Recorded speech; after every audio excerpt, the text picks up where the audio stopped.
Hello students. So today we are going to start with a new chapter, that is EMI. Okay, loan लिया है तो चुकाना पड़ेगा, वो वाला EMI नहीं, बैंक वाला नहीं. Okay, but electromagnetic induction. Okay, तो ये जो वर्ड है इंडक्शन, ये हम लोग को पहले भी मिला हुआ है कि नहीं? हम लोग को मालूम है जहां पे भी कोई भी चीज इंड्यूस होता है वहां पे हम लोग ये वर्ड हम लोग को मिल जाता है, इंडक्शन. ओके, सो बिफोर हम लोग इलेक्ट्रोमैग्नेटिक इंडक्शन क्या होता है, ये कैसे काम करता है, ये समझे, उससे पहले जो हम लोग को एक चीज समझना होगा वो है magnetic flux.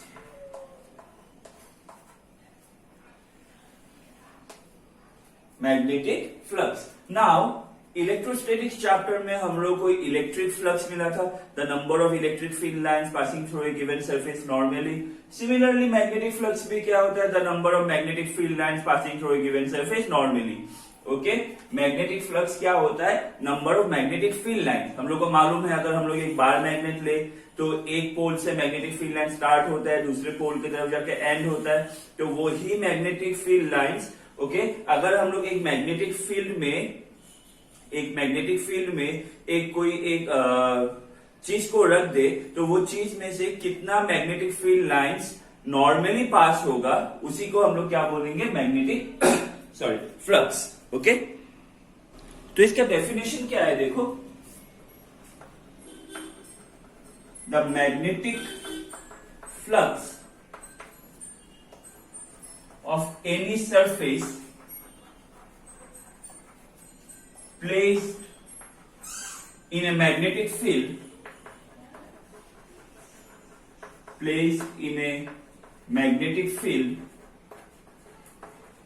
is the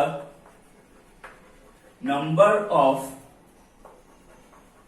magnetic field lines.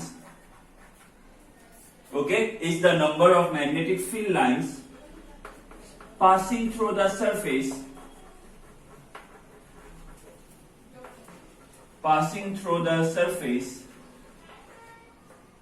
normally. Okay, passing through the surface normally. Okay, तो मैग्नेटिक फ्लक्स को हम लोग कैसे रिप्रेजेंट करते हैं? We represent it by phi B. And is it a vector quantity और scalar quantity? It is a scalar quantity. So magnetic flux क्या है? इसको हम लोग फाई बी से रिप्रेजेंट करते हैं, और ये वेक्टर क्वांटिटी है या scalar quantity? It is a scalar quantity. Okay, यहां तक क्लियर? नाउ मैग्नेटिक जो फ्लक्स है इसका फॉर्मूला क्या होता है? The formula of magnetic flux is given by phi B equal to B into ए.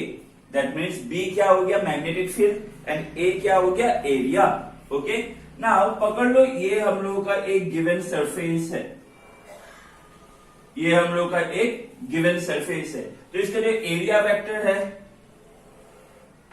ये हो गया ये सरफेस का एरिया वेक्टर. ओके, और इसमें से जो मैग्नेटिक फील्ड लाइंस हो रहा है वो ऐसे नॉर्मली पास हो रहा है, ऐसे जो मैग्नेटिक फील्ड लाइंस हो रहा है ये सरफेस में से ऐसे नॉर्मली पास हो रहा है. ठीक है, तो इसका जो फ्लक्स है वो कितना होगा? बी ए. यहां पे एरिया वेक्टर और जो मैग्नेटिक फील्ड लाइंस है उनके बीच में एंगल कितना हो रहा है? Obviously 0 degree. नाउ अगर ये जो गिवन सरफेस है वो ऐसे इंक्लाइंड है, या फिर पकड़ लो जो गिवन सरफेस है वो ऐसा ही है, तो इसका एरिया वेक्टर क्या हो गया? ये हो गया इसका एरिया वेक्टर, है कि नहीं? ये अगर सरफेस होगा एरिया वेक्टर क्या होगा? ये सरफेस का ऐसा परपेंडिकुलर. ओके, तो ये हो गया इसका एरिया वेक्टर. नाउ जो मैग्नेटिक फील्ड लाइंस है वो ऐसे नॉर्मल टू द सरफेस नहीं जाके ऐसे इंक्लाइन पास हो रहा है. पकड़ लो, ये एक मैग्नेटिक फील्ड लाइन है जो कि इंक्लाइन पास हो रहा है, तो ये एरिया वेक्टर के साथ कितना एंगल बना रहा है? पकड़ लिया हम लोगों ने थीटा. तो ये सरफेस से अगर हम लोग को ये मैग्नेटिक फील्ड का या मैग्नेटिक फील्ड लाइन का नॉर्मल कंपोनेंट लेना हो तो वो इस डायरेक्शन में होगा, और वो कितना होगा, अगर ये एंगल थीटा है तो ये क्या होगा, बी कॉस थीटा, है कि नहीं। तो अभी एरिया वेक्टर और ये जो नॉर्मल कंपोनेंट हो गया टू दिस गिवन सरफेस वो कौन सा है, बी कॉस थीटा। तो अभी जो फ्लक्स है, जो मैग्नेटिक फ्लक्स है वो क्या हो जाएगा, B cos theta into area. ये सुनो, तो अगर ये मैग्नेटिक फ्लक्स हम लोग हटा दे तो कॉस थीटा की जगह हम लोग क्या लिख सकते हैं, ऑब्वियसली कॉस थीटा की जगह हम लोग लिख सकते हैं डॉट प्रोडक्ट। हम लोग को मालूम है मैग्नेटिक फील्ड क्या है, वेक्टर, एंड एरिया, यहाँ पे हम लोगों ने एरिया वेक्टर लिया, तो यहाँ पे ये क्या हो रहा है, dot product of magnetic field vector and area vector. और ओके, तो ये हम लोग को एक्चुअली क्या देगा, ये हम लोग को देगा the number of magnetic field lines passing through the given surface normally, that means magnetic flux. तो यहाँ पे जो हम लोग ने बी ए लिखा, ये एक्चुअली क्या है, बी ए, क्योंकि दोनों के बीच में अभी एंगल कितना है, 0 degree. What is the value of cos 0, 1। तो इसलिए हम लोगों ने डायरेक्ट cos 0 की जगह 1 पुट करके इसको बी ए लिखा। ओके, तो ये हो गया हम लोग का magnetic flux. Now, what is the SI unit of magnetic flux? So remember, the SI unit of magnetic flux is Weber. Weber. Okay? Magnetic flux का जो SI unit होता है वो क्या होता है, Weber.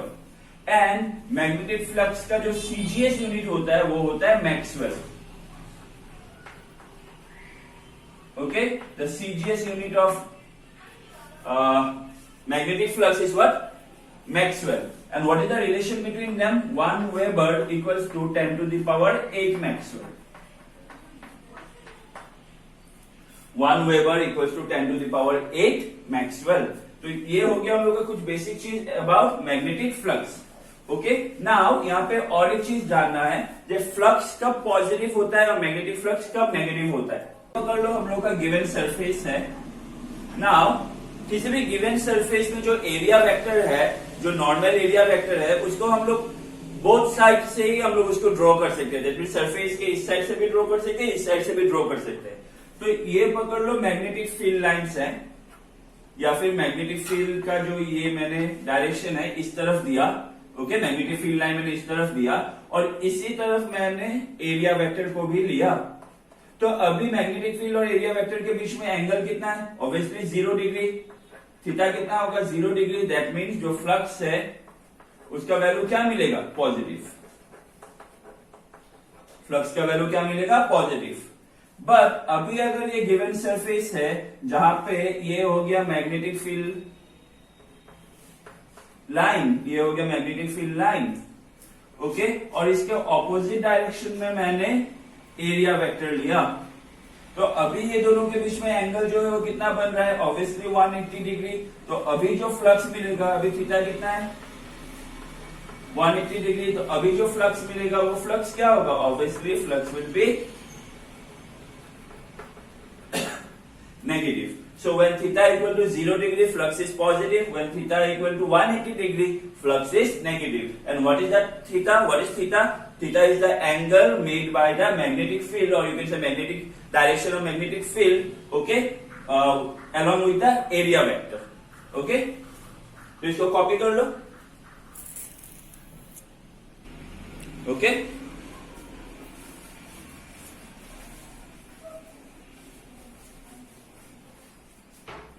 नाउ अभी हम आते हैं हमारे topic, that is what is electromagnetic induction.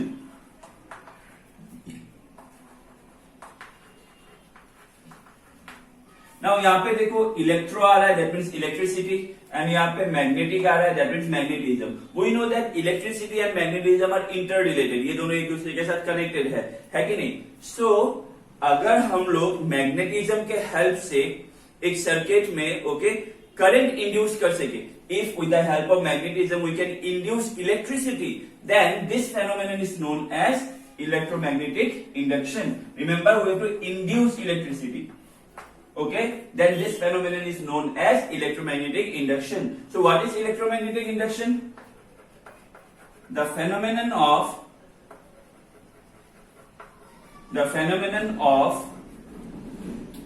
what to say, production of induced EMF. Okay, induced EMF means it is indirectly we are saying that induced current. Okay, the phenomenon of production of induced EMF by changing the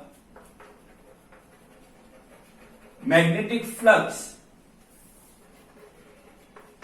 The phenomenon of production of induced EMF, okay, by changing the magnetic flux linked with a closed circuit,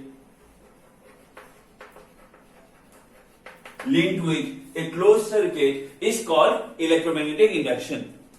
Okay, so the phenomenon of production of induced EMF by changing the magnetic flux linked with a closed circuit is known as or is called electromagnetic induction. Now देखो मैंने बोला जहां पे भी EMF induce होगा वहां पे तो करंट इंड्यूस होगा ही.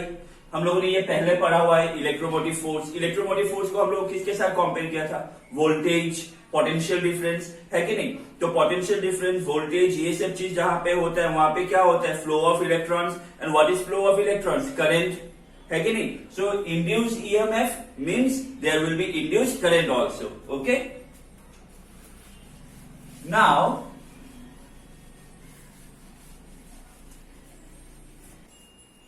Now, the phenomenon of electromagnetic induction was discovered and understood by experiments that were carried out by Faraday and Henry. Okay, so first let us see what are the Faraday's experiment.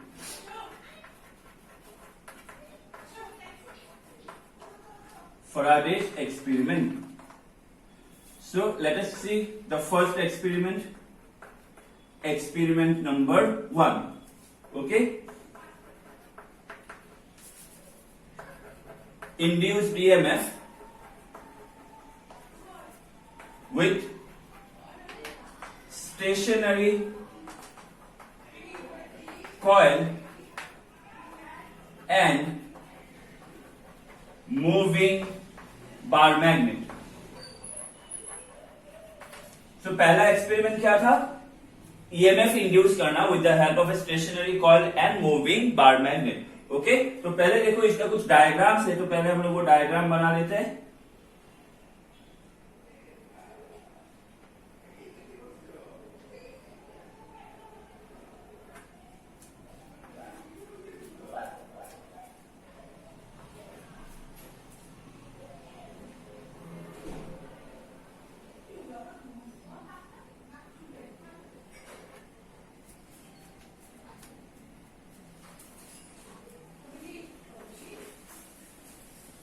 And one more diagram here. So यहाँ पे हम लोगों ने क्या किया, यहाँ पे हम लोगों ने कॉयल ले लिया और इस कॉयल को, ये कॉयल किसका बना हुआ है, this coil is made up of insulated copper wire. Okay, we have taken a circular coil made up of insulated copper wire and we have connected this coil with a sensitive galvanometer. With a sensitive galvanometer. Now हम लोग को मालूम है galvanometer से हम लोग को क्या मालूम पड़ेगा, with the help of galvanometer we can detect that whether there is any current flowing through this circuit or not. Now हम लोग क्या करेंगे, we will take a bar magnet. We will take a bar magnet, north pole, south pole, okay, and ये bar magnet को पहले हम लोग क्या करेंगे, इसको हम लोग इस कॉइल के सामने लेके आएंगे. ओके, तो यहां से पकड़ लो, मैंने इसको थोड़ा सामने लेके आया. ओके, मैंने ये बार मैग्नेट को सामने लेके आया. सो ऑब्वियसली ये मैग्नेट का क्या होगा, magnetic field lines. So let us, इसको थोड़ा नीचे ड्रॉ करता हूं, north pole, south pole. So let us represent some magnetic field lines.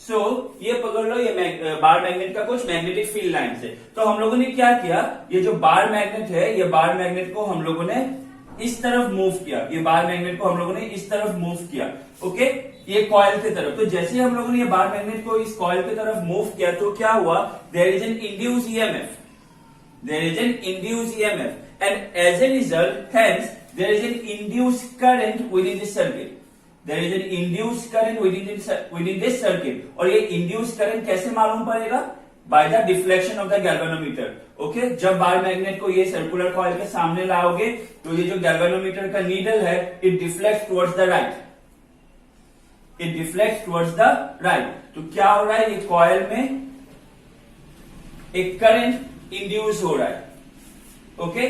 Now हम लोगों ने क्या किया, ये जो बार मैग्नेट है इसको हम लोगों ने थोड़ा दूर लेके चले गए, इसको हम लोगों ने हटा लिया। अभी इसको हम लोग इस तरफ मूव करके ले गए। So obviously the number of field lines passing through this coil will decrease. पहले जितना number of field lines pass हो रहा था अभी उतना पास नहीं हो रहा है। So the number of field lines passing through this coil decreases, okay. So जैसे ही इसको ऑपोजिट डायरेक्शन में मूव करोगे what will happen, the coil previously deflected towards the right, now this galvanometer needle, sorry not coil, needle, this needle will deflect towards the left. So इससे क्या मालूम पड़ेगा, obviously जो करंट का direction है वो चेंज हो गया, करंट का जो डायरेक्शन है वो चेंज हो गया, है कि नहीं। तो जैसे ही बार मैग्नेट को ऑपोजिट डायरेक्शन में ले जाओगे there is an induced EMF now in the opposite direction and hence there is an induced current but in the opposite direction of the circular coil। and how can you understand that it is in the opposite direction, because the deflection of this galvanometer is towards the left which was previously towards the right, okay। यहां तक clear है, देख लो, okay. तो ये circular coil मतलब ऐसा पकड़ लो coil है और इस डायरेक्शन में, ठीक है, ऐसा कॉइल है और इस डायरेक्शन में ऐसे हम लोग बार मैग्नेट को मूव कर रहे हैं। तो जैसे बार मैग्नेट को इसके सामने लाओगे, ओके, जो गैल्वेनोमीटर है वो क्या करेगा, राइट हैंड साइड में डिफ्लेक्ट होगा। इससे हम लोग को ये मालूम पड़ेगा that there is an induced EMF and hence there is an induced current. Similarly इसको जब ऐसे दूर लेके जाओगे तो क्या होगा, जो गैल्वेनोमीटर का नीडल है उसका डायरेक्शन चेंज हो जाएगा, okay। So we can say there is an induced EMF but now in the opposite direction and hence the direction of the induced current also changes, okay। now अगर ये bar magnet को stop कर दोगे, अगर ये bar magnet को move करना stop कर दोगे, कहीं पे भी स्टॉप कर दो, ये कॉइल के सामने स्टॉप करो, ये कॉइल के अंदर लाके स्टॉप कर दो, अगर इसका मूवमेंट स्टॉप कर दोगे, ठीक है, तो ये जो डिफ्लेक्शन ऑफ द नीडल था अभी ये कोई डिफ्लेक्शन शो नहीं करेगा और ये नल पॉइंट पे आ जाएगा। इससे क्या मालूम पड़ रहा है, that there is no induced EMF and hence there is no induced current now with in this circular coil, okay. तो इस एक्सपेरिमेंट से मेनली हम लोग को क्या मालूम पड़ता है, देखो, जब मैग्नेटिक फील्ड को सामने लेके आया तो number of magnetic field lines passing through this coil increases, okay, hence there is an induced EMF and hence there is an induced current which is directed by the galvanometer deflecting towards right hand side। now when you will move this magnetic field away, the number of magnetic field lines passing through this coil decreases, yes or no, the number of magnetic field lines passing through this coil decreases, as a result the induced EMF, okay, changes and what happens, the direction of induced current also changes and it becomes opposite to the previous case।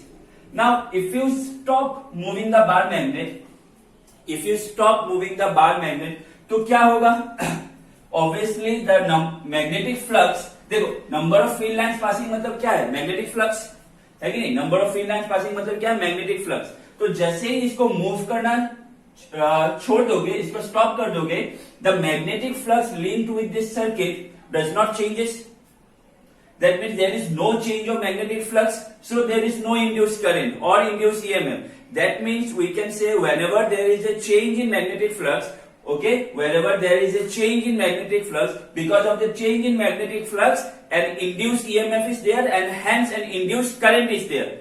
if there is no change in magnetic flux, that means if there is no change in the number of magnetic field lines, passing through this coil, then ये अगर constant हो जाएगा, then there is no current within this coil, so the current becomes zero. So from this we can say, okay, that EMF or current is induced whenever there is a magnetic flux change associated with any given closed circuit. Okay, तो ये था Faraday's experiment number 1. अच्छे से देख लो. So clear? Now let us see the second experiment. So second experiment क्या है?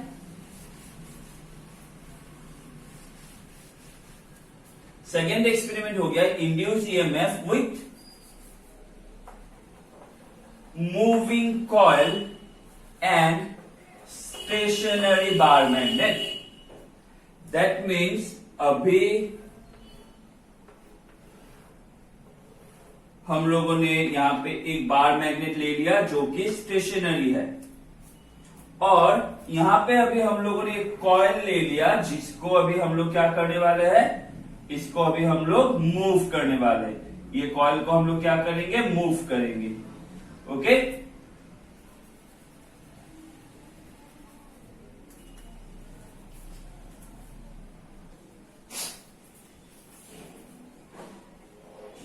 यहां पे हो गया मेरा गैल्वेनोमीटर,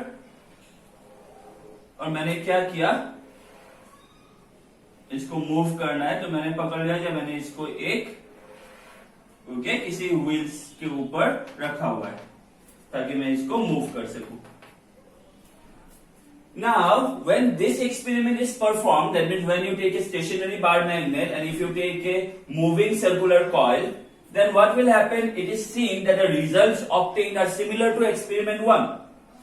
Obviously क्या होगा, इसमें से कुछ मैग्नेटिक फील्ड लाइंस पास होंगे.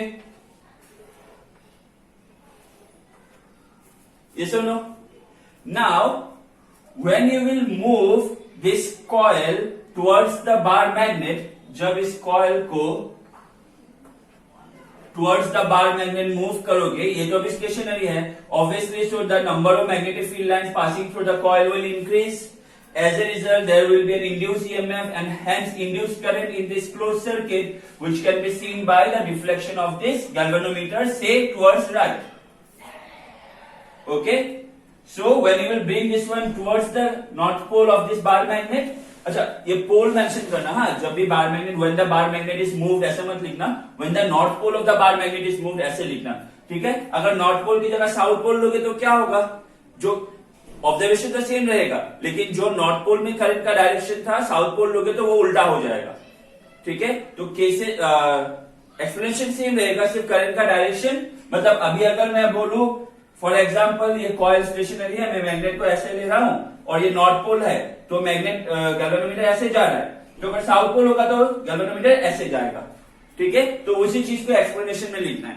याद रखना, ये जब एक्सपेरिमेंट आएगा डायग्राम बना के, when north pole is moved, when it is stationary, ये सब तो देना ही होगा, साथ ही साथ एक्सप्लेन भी करना होगा. जैसे हम लोग मूव करते हैं, the number of field lines passing through the coil increases, that mean the magnetic flux increases, ये सब एक्सप्लेन करना होगा. ओके, सो मैंने क्या बोला, अभी जब इस कॉइल को लेके आओगे ये मैग्नेट के सामने, so what will happen, the number of field lines passing through this circular coil will increase and hence there will be an induced EMF and hence induced current which can be detected by seeing the deflection of the galvanometer,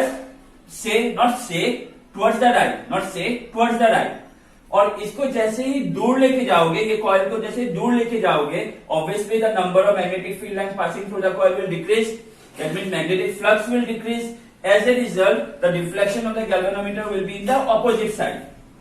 And if you don't move this coil, that means this coil becomes stationary. That means there is no change of magnetic flux. Hence, there won't be any induced EMF or induced current. Okay. Now, अगर ये coil को बहुत fast move करोगे, okay, then it is seen that the amount of induced current increases. Why? Because obviously the rate of change of magnetic flux increases. Greater the rate of change of magnetic flux, हाँ, greater the rate of change of magnetic flux, greater will be the induced current. तो अगर इसको बहुत ज्यादा fast move करोगे, current जो induce है उसका अमाउंट भी बढ़ जाएगा. Okay, so this is similar to experiment 1, सिर्फ वहां पे ये मूविंग था, ये स्टेशनरी, यहाँ पे ये मूविंग है, ये stationery. So actually there is one more experiment of Faraday. You will find that one in book. मैंने 2 एक्सपेरिमेंट समझा दिया। एक्सपेरिमेंट नंबर 3 एक बार खुद से बुक से पढ़ लेना, कुछ डाउट हो तो एक बार मुझसे पूछ लेना। Okay, thank you.